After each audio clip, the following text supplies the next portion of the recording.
ନାଉ ଗଛ ଶ୍ରୀମତୀ ବୀଣାପାଣି ମହାନ୍ତି। ଆସିଲା ବେଳେ ବୋଉ ମଞ୍ଜିଟି ପାଟକନାରେ ବାନ୍ଧି ଦେଇଥିଲା। ସେ କେତେ କାଳ ହେଲାଣି ମଞ୍ଜିଟି ଲଗେଇନି ମୁଁ। ପାଟକନାରେ ବନ୍ଧା ହୋଇ ସେମିତି ସେ ଟ୍ରଙ୍କରେ ରହିଛି। ସତେ କି ଅମୂଲ୍ୟ ପଦାର୍ଥଟିଏ ସେ।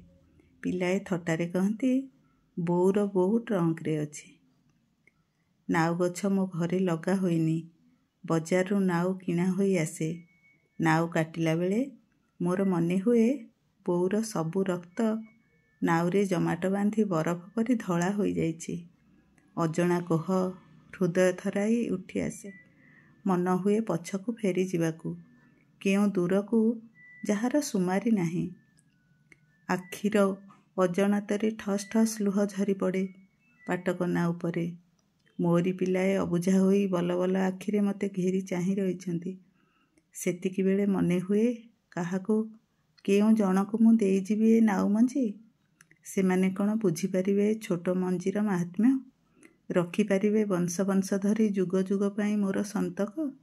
ଆଉ ଏମିତି ଲୁହ ଗଡ଼େଇ କାନ୍ଦି ପୁଣି ପାଇପାରିବେ ଚାଲିବାକୁ ଆଶ୍ୱାସନା ଓ ସାହସ?